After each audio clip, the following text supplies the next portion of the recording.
नमस्कार, आप देख रहे हैं CNBC आवाज़। मैं हूं मनीषा गुप्ता और आज फोकस करेंगे यहां पर मसालों में, जहां पर अगर भारत के नंबर्स देखे जाएं तो ये माना जाता है कि जो ग्रोथ है स्पाइसेस कंजम्पशन को लेकर वो 11% की दर से यहां पर लगातार बढ़ती हुई नजर आई है। सिर्फ भारत में ही नहीं, अंतर्राष्ट्रीय बाजारों में जहां पर इंडियन डायस्पोरा है वहां पर भी इंडियन स्पाइसेस की ज़रूरत होती है और वहां पर भी हमने देखा है कि एक्सपोर्ट नंबर्स बेहतर होते हुए नजर आए हैं। साथ ही साथ कंज्यूमर प्रेफरेंसेस यहाँ पर चेंज हुई हैं। पहले घरों में मसाला पीसा जाता था, अब ब्लेंडेड मसाले, तैयार मसाले ज़्यादा खरीदे जाते हैं और इसमें भी काफ़ी सारी वैरायटीज़ हैं। ट्रेडिशनल स्पाइसेस की जहाँ तक बात है, खड़े मसाले और पिसे हुए मसाले, यहाँ पर भी हमने डिमांड ट्रेंड्स बढ़ते हुए देखे हैं। ना सिर्फ pouches but fancy boxes and डब्बों में भी अब यहाँ पर स्पाइसेस का ट्रेंड बढ़ने लगा है।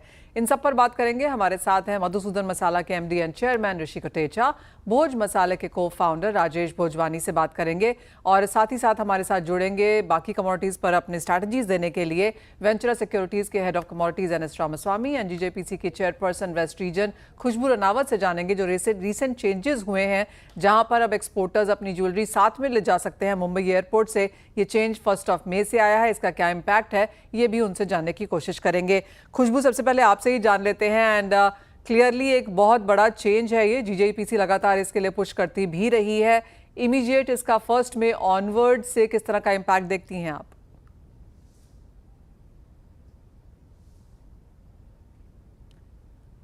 खुशबू को यहाँ पर फिर से कनेक्ट करने की कोशिश करेंगे। एंड आपको बता दें कि जिस तरह से बढ़त हमने यहाँ पर आते हुए देखी है ज्वेलरी एक्सपोर्ट्स को लेकर, GJPC यहाँ पर काफ़ी समय से इसकी कोशिश करता रहा है और अब जो लेटेस्ट जानकारी है, जो CIBC का सर्कुलर लेटेस्ट है, उसके मुताबिक 1 मई से एक्सपोर्टर्स इंपोर्टर्स मुंबई एयरपोर्ट के तरीके से यहाँ पर ज्वेलरी ले जा सकेंगे। इसका ऑफकोर्स काफ़ी स्ट्रॉन्ग इम्पैक्ट यहाँ पर पड़ेगा। GJPC ने यहाँ पर काम भी किया है एट द एयरपोर्ट इटसेल्फ, एक वर्किंग स्टेशन के तौर पर, जहां पर इजी फैसिलिटेशन यहां पर होता हुआ नजर आएगा, तो वो एक पॉजिटिव ऑफ कोर्स यहां पर बनता हुआ। तो ये तो चार ऑफ कोर्स बड़ी खबरें हैं यहां पर और इन्हीं पर बात भी करने की कोशिश करेंगे। जब तक खुशबू को जोड़ते हैं तब तक स्पाइसेस पे बात कर लेते हैं। एंड राजेश जी, सबसे पहले आपसे जानना चाहेंगे किस तरह के नंबर्स हैं, क्योंकि मोस्ट ऑफ द रिपोर्ट्स ये बताती हैं कि 11% की दर से इंडियन स्पाइसेस कंजम्पशन में यहाँ पर बढ़त होते हुए नजर आई है। मनीषा जी नमस्ते। सभी दर्शकों का हम अच्छे से स्वागत करते हैं इस प्रोग्राम में। नंबर्स काफ़ी अच्छे आए हैं, स्पाइसेस की ग्रोथ अच्छी है। लास्ट टाइम भी हमने आपको बताया था कि अच्छा मॉनसून गया है तो उसकी वजह से अच्छी फसल हुई है और उसकी वजह से नंबर्स अच्छे आएंगे करके आगे चल के, और जैसे हमने अनुमान लगाया था उसी तरह से नंबर्स ग्रोथ की ट्रेजेक्ट्री पे है एंड मोर ऑर्गेनाइज्ड सेक्टर पे काम हो रहा है, तो वो भी एक पॉजिटिव फीडबैक है मार्केट की साइड से। Rajesh ji, and within this also कहाँ पर आप देखते हैं ज़्यादा डिमांड आती हुई, क्योंकि मसाले भी अब कोई लिमिटेड नहीं रह गए हैं, बहुत सारे हैं। खड़े मसाले हैं, पिसे मसाले हैं, ब्लेंडेड मसाले हैं, जिसमें भी बहुत सारे फ्लेवर्स हैं। करेक्ट। सो अभी as we are going more towards एक मल्टी लेवल ऑर्गेनाइजेशन साइट्स पे जा रहे हैं करके, सो हमारे मसाले भी अलग अलग फ्लेवर्स के आ रहे हैं करके मार्केट में, और डिमांड भी है उस हिसाब से मार्केट में इन सभी ब्लेंडेड रेंजेस के और अलग अलग रेंजेस के। पहले के ज़माने में केवल खड़े मसाले होते थे और घर में पीस के बनाते थे करके, अभी कंज्यूमर्स अवेयर हुए हैं, मोर कंपनीज आ गई हैं मार्केट में और अलग अलग वैरायटीज़ के मसाले दे रहे हैं और उससे काम घरों का आसान हो रहा है करके। More and more package driven and business हो रहा है करके। Oh well, absolutely. More package driven, easy to use and easy to buy वाला सिनेरियो यहाँ पर है। ऋषि, आपको भी कार्यक्रम में जोड़ने की कोशिश करेंगे। आप कैसे देखते हैं ओवरऑल नंबर्स यहाँ पर, क्योंकि माना यही जा रहा है कि अगले 10 साल तक के लिए 2035 तक 11% का लगातार यहाँ पर ग्रोथ देखने को मिलेगा। किस कैटेगरी में आप बेहतर ग्रोथ आता हुआ देखते हैं? जी नमस्कार। मैं ऋषि कोटेचा मधुसूदन मसाला लिमिटेड से बिलोंग करता हूँ। हमारी रिसर्च के मुताबिक इस साल जो मसाले की डिमांड है उसके सामने जो उत्पादन हुआ है वो पिछले साल की तुलना में थोड़ा कम हुआ है, तो इस साल डिमांड अच्छी होने की उम्मीद है। जैसे हम जो गुजरात से बिलोंग करते हैं, तो गुजरात में जो धनिया और जीरा की जो बुआई है उसको हम पिछले साल से कंपेयर करें तो करीबन 10 से 12% का बुआई कम हुई है। तो उसके चलते थोड़ा मांग भी अच्छी रहेगी और क्वालिटी अच्छी क्वालिटी का मिलना भी थोड़ा मुश्किल लग रहा है। तो उस वजह से क्वालिटी में और डिमांड अच्छी क्वालिटी की डिमांड काफी हद तक रहेगी। और जैसे मसालों में हम जैसे हम हमारी ब्रांड से हम काम कर रहे हैं तो उस जो हम पिछले 8-10 सालों में जो कंज्यूमर का जो एक टेंडेंसी देख रहे हैं कि जो कस्टमर पहले दुकानदार से लूज खरीदता था, दुकानदार हमसे 5-10 किलो की बल्क पैक कर लेके खुद का छोटे पैक में सेल करता था। और वही कस्टमर लूज नहीं मांगता है, वो कस्टमर चाहे छोटा हो तो 50 ग्राम का पैकेट भी खरीदेगा लेकिन वो ब्रांड के साथ ही जाएगा। तो ये एक बड़ा बदलाव हमने पिछले 8-10 सालों में देखा है कि कंज्यूमर जो है वो अनऑर्गेनाइज या खुले लूज मसाले को छोड़ के अभी पैकेज मसालों को ज्यादा प्रेफर कर रहे हैं। क्योंकि इसके पीछे ये है कारण कि आज मिलावट का मसालों में बहुत ज्यादा देखने को मिलता है। ये एक इश्यू ये आता है। फिर वो क्वालिटी का भी इश्यू आता है। पहले जो मसाले घर में बनाते थे वो पूरे साल मसाले चलते थे, लेकिन अभी क्वालिटी ही ऐसी नहीं आती है कि घर पे बनाए हुए मसाले पूरे साल टिक पाए। तो कंज्यूमर अभी जितनी जरूरत होती है उतने ही मसाले खरीदते हैं। तो ये काफी बड़ा बदलाव हम लोग पिछले कुछ सालों से देख रहे हैं मसाला इंडस्ट्री में, जो कि एक अच्छी साइन है कि मसाले को हम इंटरनेशनल मार्केट में ले जाने के लिए हमें जो जरूरत है मसाले क्वालिटी में जो इम्प्रूवमेंट लाने की, हमारे जो मैन्युफैक्चरिंग यूनिट में मॉडर्नाइजेशन लाने की, तो उसको हम काफी अच्छे से थोड़ा इसको लीवरेज ले सकते हैं इसका हमारे डोमेस्टिक मार्केट में भी। Well absolutely. ऑर्गेनाइज ट्रेड जैसे ऋषि जी आपने कहा काफ़ी हद तक हमने यहाँ पर बढ़ता हुआ देखा है एंड एक इंक्रीज इन ईज यहाँ पर भी है। एक और चीज़ ऋषि जानना चाहेंगे आपसे कि कैसे आप कौन सी कैटेगरी में एक बेहतर ग्रोथ आता हुआ देखते हैं? क्या वो ब्लेंडेड की तरफ है या वो स्मॉल पैकेट्स की तरफ से? क्या लोग ज़्यादा यहाँ पर क्या पैटर्न चेंजेस हैं? जी, इसमें जैसे हम ज्यादा जो जो वॉल्यूम ओरिएंटेड जो मसाले हैं वो बेसिक मसाले ही है, जैसे चिली, टर्मरिक, कोरिएंडर, जिसको सीटीसी भी बोला जाता है। तो ये जो एक कैटेगरी है वो ही ज्यादा ग्रो करेगी, क्योंकि इसी कैटेगरी में अनऑर्गेनाइज सेक्टर काफी हद तक फैला हुआ है। तो ये सेक्टर में जो कंज्यूमर कन्वर्ट हो रहे हैं ऑर्गेनाइज से अनऑर्गेनाइज से ऑर्गेनाइज में, तो सबसे ज्यादा जो ग्रोथ आएगी वो इसी कैटेगरी से आएगी, ऐसा मेरा अनुमान है। और जो ब्लेंडेड स्पाइसेस की जो इंडस्ट्री है वो ऑलरेडी ऑर्गेनाइज में ही ज्यादातर फैली हुई है। उसमें कोई लूज मसाले या ज्यादातर जो कंज्यूमर खरीदने वाले होते हैं वो कोई किसी ब्रांड का ही मसाला प्रेफर करते हैं। लेकिन जो अनऑर्गेनाइज सेक्टर है वो ज्यादातर ये सीटीसी कैटेगरी में ही फैला हुआ है। तो मेरे हिसाब से जो ज्यादा ग्रोथ आएगी वो बेसिक स्पाइसेस में ही रहने की उम्मीद है हमें हमारी ओर से। Well absolutely. Rajesh ji, of course offline एक मार्केट्स है लेकिन अब ऑनलाइन की तरफ हमने काफ़ी यहाँ पर झुकाव आता हुआ देखा है। ई कॉमर्स है, क्विक कॉमर्स है, जहाँ पर अब मसाले काफ़ी बेहतरीन तरीके से खरीदे जाते हैं। आपकी क्या सेंस है, कितना ऑफलाइन कितना ऑनलाइन है और यहाँ पर किस तरह का कैटेगराइजेशन है? हम देख रहे हैं कि आज काफ़ी अच्छी डिमांड है on the e commerce side and on the Q commerce side from the consumers as digitally India is growing. So consumers are more shopping online और हमारे पास काफ़ी अच्छी डिमांड आ रही है। हम हमारी खुद की अगर बात करेंगे तो we are growing at more than 100% month on month rate पे हम लोग ग्रो कर रहे हैं। 100% D2C बिजनेस करते हैं आज की तारीख में और काफ़ी अच्छी डिमांड है हमारी अक्रॉस द इंडिया के लिए। प्राइसेस की तरफ आए अगर राजेश जी, तो यहाँ पर जैसे हमें ऋषि जी बता रहे थे कि प्राइसेस में यहाँ पर बढ़त देखने को मिली है क्योंकि बुआई इस बार कम हुई है, तो कुछ एक मसालों में तेजी है प्राइसेस के तौर पर। आप कैसे देखते हैं ओवरऑल बास्केट में प्राइसेस को लेकर? अगर जैसे ऋषि जी जीरा की बात कर रहे थे तो जीरे की अगर प्राइस में कंपेयर करूंगा लास्ट ईयर के इसी सेम रेंज पे तो कम करीबन 50% डाउन है from the last year same time the range on this side. But from नीचे से अगर बात करेंगे तो ऋषि जी सही बोले कि बुआई कम होने की वजह से भाव नीचे से ऊपर आए हैं करके, स्पेसिफिकली जीरे के ऊपर। यस, वो करेक्ट बात है करके। और ओवरऑल जो बेसिक मसाले आपके हल्दी धनिया मिर्ची होके उनके प्राइसेस इस समय स्टेबल है और based on the demand supply gap के ऊपर रेट्स हल्के ऊपर आते हैं हल्के नीचे आते हैं, बट ओवरऑल एक स्टडी मार्केट इस समय बना हुआ है करके on the prices. Rajesh ji, साथ ही साथ अगर हम रेडी टू ईट वाले मसाले भी देखें, वहां पर भी हमने एक रेडी ग्रेवी काइंड ऑफ मसाले, वो एक नया ट्रेंड यहाँ पर निकला है। करेक्ट 10 मिनट डिलीवरी वाले कैटेगरी एक पिकअप हो रहा है इंडिया में and it will work accordingly in our country. बहुत सारे टूरिस्ट डेस्टिनेशंस के लिए लेके जा रहे हैं इंडिया से रेडी टू ईट फूड्स वगैरह चल रहे हैं करके, तो एक पिकअप कैटेगरी है, एक ब्राइट स्टार क्रिएट हो रहा है in the spice and in the FMCG sector. वो एक कैटेगरी है जो नई क्रिएट हो रही है इस समय, इमर्जिंग कैटेगरी है।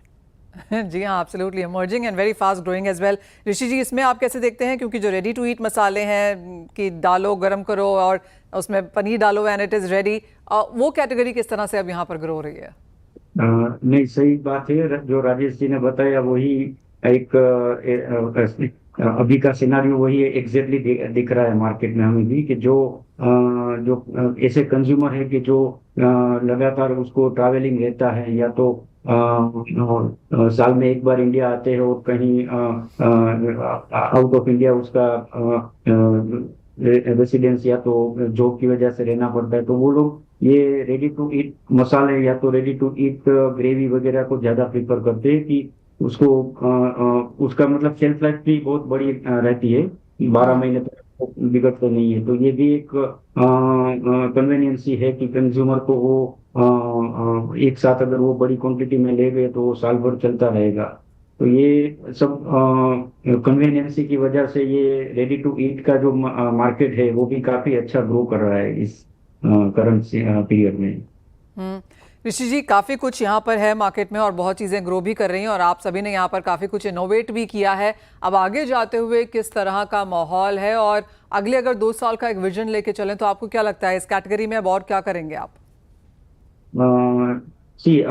पर्टिकुलरली मैं आपको बताऊं तो हमारी जो कंपनी का जो विजन है, हम लोग हमारी कंपनी को जो ग्रोथ देख रहे हैं हमारी ब्रांड को लेकर, उसमें हम लोग ज्यादातर जो पॉजिटिव हम देख रहे हैं वो सीटीसी बेसिक स्पाइसेस में देख रहे हैं, क्योंकि आज इंडिया में जो बेसिक स्पाइसेस का मार्केट है वो या तो 60-65% अनऑर्गेनाइज्ड सेक्टर्स में फैला हुआ है, किसी एक या तो 5 कंपनी के हाथ में मार्केट नहीं है। और दूसरा कारण ये है कि ये जो मसाले जो ये ग्राउंड स्पाइसेस है उसमें डाइवर्सिटी भी बहुत है। जैसे आज वेस्टर्न पार्ट में जाओगे तो कुछ चिली पाउडर की क्वालिटी आपको अलग दिखेगी, या वही साउथ में जाएंगे तो उसकी क्वालिटी अलग दिखेगी। तो ये डाइवर्सिटी की वजह से भी कोई पर्टिकुलर 4-5 कंपनियां पूरे इंडिया के मार्केट को ड्राइव नहीं कर सकती है। उसके लिए रीजन वाइज प्लेयर्स को इसको ड्राइव करने का मौका भी मिलेगा। तो हम इस सीटीसी कैटेगरी को काफी पॉजिटिव देख रहे हैं कि आने वाले 5 सालों में ये ऑर्गेनाइज जितने भी छोटी कंपनी रीजनल कंपनीज है उसके लिए काफी अच्छा मौका है कि एक नेशनल ब्रांड बन सके और इस कैटेगरी में काफी अच्छा ग्रोथ लेके कंपनी को भी आगे बढ़ा सकते हैं। राजेश जी, आप क्या कहेंगे, आपका क्या व्यू है अगले 2 सालों के लिए, क्या विजन भी है? हम लोग कैटेगरी फिक्स है, हम जैन मसाले ही बनाते हैं और जैन मसालों को ही हम कैटेगरी को प्रमोट करते हैं करके, which is no onion no garlic. और हम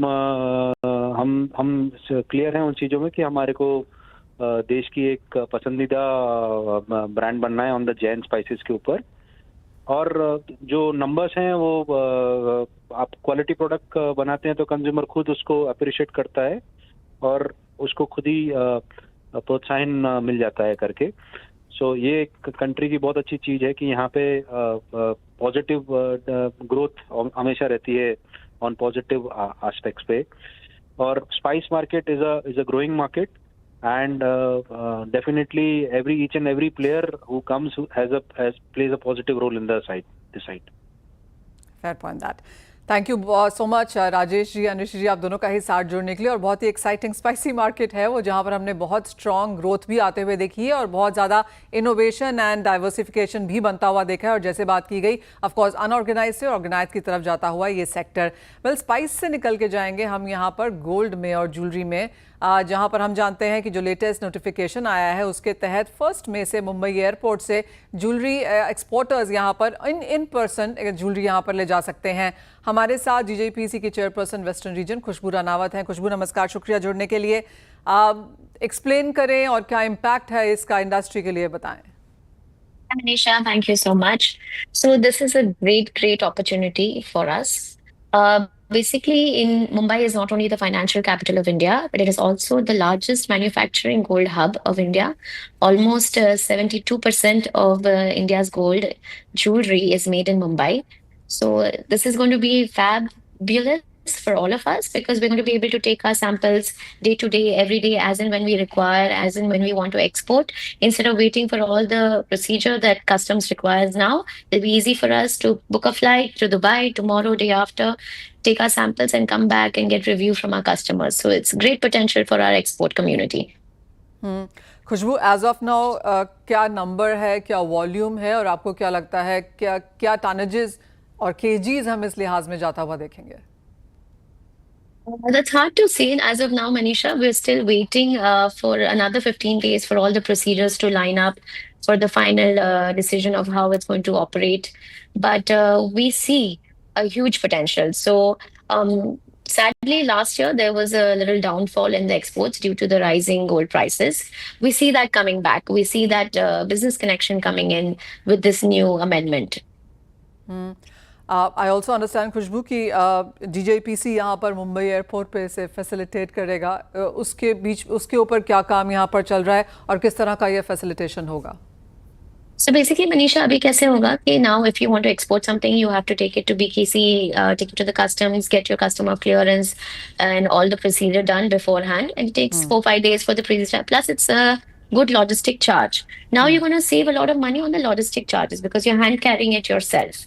And you just have to go a day prior and go to the airport, get it cleared from the customs there, get your custom clearance, and then the next day you can fly out. So it's ease of doing business for sure. Clearly. And Khushboo, final question then, आपको क्या लगता है कौन सी countries यहाँ पर first target होंगी? जैसे आपने कहा middle east is the easiest one perhaps, बाकी यूएस थोड़ा स्लो है, चाइना परहैप्स जस्ट रिकवरिंग, तो कौन सी कंट्रीज इमीडिएटली यहाँ पर इसको आपको लगता है कि हम यहाँ पहुँच पाएंगे? GCC countries all over, definitely. Khushboo, thank you always for joining us. तो क्लियरली वो एक सेंस यहाँ पर आती हुई जीजेपीसी की तरफ से, और काफ़ी समय से जीजेपीसी से पुश भी कर रहा था, क्योंकि जैसे खुशबू ने हमें बताया कि लॉजिस्टिक कॉस्ट काफ़ी है। अगर आप जस्ट सैंपल्स और स्मॉल ज्वेलरी पीसेज यहाँ पर लेके जाना चाहें और दिखाना चाहें अपने इम्पोर्टर्स को वहाँ पर, और अब 1 मई से मुंबई एयरपोर्ट पर, इंटरनेशनल एयरपोर्ट पर, जैसे उन्होंने कहा कि ज्वेलर्स एक दिन पहले जाकर इसे कस्टम से क्लियर करवा सकते हैं और अगले दिन उसी के साथ फ्लाई आउट भी कर सकते हैं। तो ये ईज ऑफ बिजनेस है, लॉजिस्टिक्स कॉस्ट यहां पर निकल जाती है और ज्वेलरी एट ऑल टाइम्स आपके पास है। तो क्लियरली एक बहुत बड़ा पॉजिटिव यहां पर ज्वेलरी एज अ सेक्टर के लिए आता हुआ। वेल, इसी के साथ एक ब्रेक के लिए रुकेंगे। जब लौटेंगे तो हमारे एक्सपर्ट्स हमारे साथ हैं ही, उनसे जानेंगे ट्रेडिंग स्ट्रैटेजीज।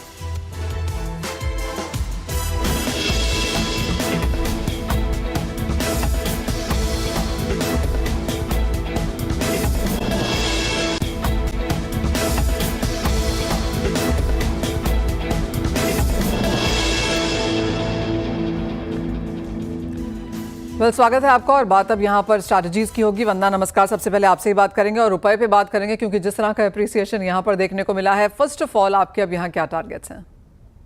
जी मनीषा, क्रूड का इसमें काफी अहम रोल है और मुझे लग रहा है कि डॉलर इंडेक्स के बढ़ने के बावजूद हम लोगों ने रुपया में कोई बहुत ज्यादा डिप्रिसिएशन आता हुआ यहाँ पे नहीं देखा। रादर ये 85 से भी नीचे गया, तो मुझे लग रहा है कि नेक्स्ट यहाँ पे 84.6, 84.5 के लिए हमें तैयार रहना चाहिए। इसमें क्रूड ऑयल का भी एक अहम रोल है, और साथ में ये भी लग रहा है कि डॉलर इंडेक्स में जो उछाल आया है ये फॉर द टाइम बिंग एक टेम्पररी उछाल है।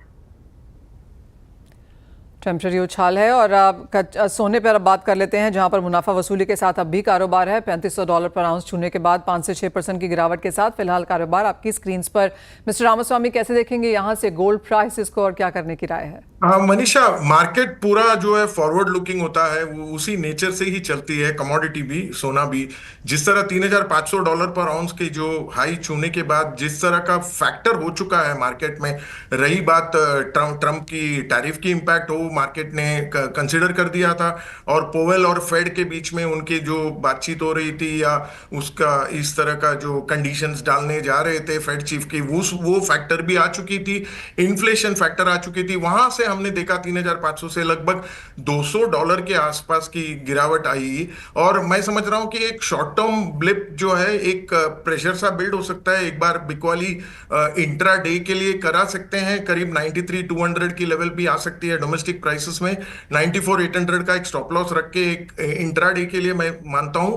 बट एक चंद दिनों में मुझे लग रहा है कि बुधवार को एक जीडीपी की आंकड़ा आ रही है यूएस की, तो जीडीपी के नंबर्स की तैयारी हो रही है। अभी ऑलरेडी 3,280 के लो आज छूने के बाद सोना जो है दोबारा एक बाउंस बैक नजर दिख रही है, 3,300 के आसपास आ चुकी है। मैं समझ रहा हूं वेडनेसडे के पहले या इवन फ्राइडे को नॉन फार्म पेरोल, वहां तक में एक दोबारा एक उछाल आ सकती है, 3,370 तक भी जा सकती है। और मैं समझ रहा हूं कि एक टेम्पररी शॉर्टफॉल या शॉर्ट करने के लिए एक मौका है सिर्फ इंट्राडे के लिए। बट मैं समझ रहा हूं कि very cautiously we have to do that. Vandana, चांदी आप कैसे देखेंगे? आपको लगता है कि थोड़ा सा उछाल, जैसे मिस्टर रामास्वामी कह रहे हैं, गोल्ड में आएगा, क्या चांदी उसे फॉलो करेगी? और यहाँ पर क्या सेंस? मनीषा, मुझे लग रहा है कि बहुत अच्छे से यहाँ पे गोल्ड सिल्वर रेशियो जो है वो जो 100 से ऊपर गया था, अब यहाँ पे इम्प्रूव हो रहा है। तो आज के दिन में मुझे लग रहा है कि चांदी सेम पैटर्न फॉलो करेगी। जहां तक गोल्ड में यहाँ पे गिरावट दिख रही है 94,000 तक, मुझे भी लग रहा है कि प्राइसेस नीचे की तरफ आएगा। चांदी एक उछाल की तरफ है, तो एक कॉन्ट्रा कॉल बन रही है दोनों कमोडिटीज में। तो मेरे ख्याल से चांदी को ज्यादा यहाँ बाय करना चाहिए। 96,150 के करीब भी बाइंग करते हैं, तो मुझे लग रहा है धीरे धीरे प्राइसेस ऊपर की तरफ 97,000 तक जा सकता है। और नीचे की तरफ मुझे लग रहा है कि एक स्टॉप लॉस लगा के जरूर चलना चाहिए 95,800 का। और जहां अक्षय तृतीया से पहले मुझे लग रहा है कि गोल्ड यहाँ पे खरीदारी का मौका देगा और भी यहाँ पे करेक्शन आ सकता है। चांदी थोड़ी सी यहाँ पे महंगी हो सकती है। ऑलराइट, तो चांदी के खरीदारों के लिए अच्छी खबर है। जिस तरह का गोल्ड सिल्वर रेशियो है वो एक्चुअली सपोर्ट करता है सिल्वर बाइंग को एज ऑफ नाउ। कॉपर आपकी स्क्रीन पे लेके आएंगे, क्योंकि पिछले हफ्ते की तेजी के बाद यहाँ पर कुछ मुनाफा वसूली है। अप्रैल के लोज से हमने अच्छी खासी तेजी यहाँ पर कॉपर में आते हुए देखी है, लेकिन हाई से ऑफकोर्स गिरावट भी है। मिस्टर रामास्वामी, कैसे देखते हैं आप कॉपर को? और जिस तरह की खबरें हैं कि चाइना में हमने इन्वेंट्रीज एक्सचेंज पे लगातार गिरते हुए देखी हैं, तो क्लियरली ऑन ग्राउंड डिमांड वहाँ पर बेहतर है, अपॉर्चुनिटी बाइंग भी है परहैप्स, लेकिन काफ़ी कॉन्ट्राडिक्टिंग फंडामेंटल्स हैं। इन बीच क्या करना चाहिए? कॉन्ट्रडिक्टिंग फंडामेंटल है, पर एक पॉजिटिव फंडामेंटल ये भी है कि क्योंकि चाइना जो है देख रही है उनकी जीडीपी ग्रोथ को 5% एनुअल ग्रोथ के टारगेट की तरफ जा रहे हैं, और जो स्टिमुलस पैकेज जो सपोर्ट करने जा रही है इकोनॉमी को, वहां पर से मुझे लग रहा है एक, और जिस तरह का एस्केलेशन जो ट्रेड की टेंशंस भी मिट गई है थोड़ा बहुत टेम्पररीली यूएस और चाइना के बीच। तो और एलएमई में भी यदि आप देखेंगे मनीषा की स्पेक्युलेटर्स जो है नेट लॉन्ग पोजीशन लेके बैठे हैं। तो मैं समझ रहा हूं कि कॉपर में एक लगभग 855 के उपरांत ऊपर मुझे लग रहा है 860 तक भी जा सकती है, पर 850 तोड़ के शायद 848 अगर टूट जाएगी कॉपर, तो शायद 844 की लेवल आ सकती है। तो मेरा स्टैंड बहुत न्यूट्रल है, but slightly on A bullish note copper में। वंदना, एल्यूमिनियम और जिंक कैसे देखेंगे आप? कॉपर में तो एक मूवमेंट यहाँ पर मिस्टर रामास्वामी ने बताया ही है, लेकिन जो बाकी के मेटल्स हैं आपको लगता है इसी दर जाएंगे? मुझे लग रहा है कि क्रूड को थोड़ा सा यहाँ पे फॉलो कर सकता है एल्यूमिनियम, और ओपेक की मीट है, तो इससे पहले थोड़ा सा मुझे दबाव दिख रहा है एल्यूमिनियम पे। 234 के करीब यहाँ पे सेलिंग रिकमेंडेशन ही रहेगी। मुझे लग रहा है 232 तक प्राइसेस आएगा। एक स्टॉप लॉस लगाना होगा 235 का। साथ में जिंक ने इसने भी एक आंकड़ा, मतलब जो लेवल्स है वो तोड़ा है 250 वाला। अब मुझे लग रहा है जो नेक्स्ट सपोर्ट यहाँ पे बन के रिसेंट बना था, वहां तक ये कमोडिटी आ सकती है। अभी भी यहाँ पे थोड़ा सा सेलिंग प्रेशर बढ़ता हुआ नजर आएगा। 247 नीचे की तरफ जा सकता है जिंक, तो यहाँ पे सेलिंग पोजीशन को क्रिएट किया जा सकता है with stop loss of 251। Crude oil prices की बात हुई है। फ्राइडे को हमने एक गिरावट आते हुए देखी थी, 2% की मंदी के साथ कारोबार था, लेकिन आज सुबह एशियन मार्केट्स में कुछ खरीदारी थी। अब फिर आप देख सकते हैं कुछ मुनाफा वसूली के साथ कारोबार। So clearly mister Ramaswamy upsides यहाँ पर होल्ड नहीं कर रहे हैं। कर रही है। भले पोटेंशियल प्रोग्रेस जो है यूएस रशिया की टॉक्स जो दिखाई दे रही थी, या इवन ईरान की जो ओपननेस जो है न्यूक्लियर नेगोशिएशंस के बारे में, तो मैं समझ रहा हूँ ये पूरा बैरिश फोकस में जा रही है। सिर्फ और सिर्फ हमें देखना है कि जिस तरह का जुलाई तक ओपेक ने सप्लाई के बारे में कुछ बात करे हैं और कजाकिस्तान के वहां से न्यूज आई है, तो मैं समझ रहा हूँ कि कच्चे तेल में अभी भी थोड़ा बहुत बिकवाली करके काम कर सकते हैं। मई के वायदे में जो है मैं समझ रहा हूँ कि 5360 के आसपास के लेवल भी आ सकते हैं। बट जो यूएस की जिस तरह का लोअर प्राइसेस को सस्टेनेबल नहीं है, वहां से यूएस प्रोडक्शन की तरफ से खबर आ रही है कि $65 के नीचे बैरल पे बिकना तो कैनॉट, उनका ड्रिलिंग का प्रोबेबिलिटी बहुत ही प्रॉफिटेबिलिटी इफेक्ट हो सकती है। तो मैं समझ रहा हूँ रेंज बाउंड है 62 से लेके 65 का रेंज, बट उससे नीचे तो नहीं दिखाई दे रहा है। ऑलराइट, जाते जाते एक एग्री की सेंस भी ले लेते हैं। वंदना, यहाँ पर कोई आपको टॉप पिक्स नजर आती हैं? बहुत सेलिंग प्रेशर आज देखने को मिला। यहाँ पे स्पाइसेस ने संभलने की कोशिश करी मनीषा, लेकिन मुझे लग रहा है कि फर्दर एक प्रेशर जो है रहेगा। तो जीरा में यहाँ पे सेलिंग की एडवाइस रहेगी, 22,350 के करीब सेलिंग एडवाइस है, 22,100 का टारगेट होगा। स्टॉप लॉस लगाना होगा 22,475 का। और एक इम्पैक्ट यहाँ पे इंडिया पाकिस्तान टेंशन का दिख रहा है। बुआर काउंटर पे हम लोग न्यू लोज बनते हुए यहाँ पे देखे हैं फ्रेश। तो मुझे लग रहा है कि यहाँ पे गुआर में भी जो प्रेशर है कंटिन्यू रहेगा। 5110 के करीब यहाँ पे सेलिंग रिकमेंडेशन रहेगी, 5060 का टारगेट होगा। स्टॉप लॉस यहाँ पे लगाना होगा 5135 का।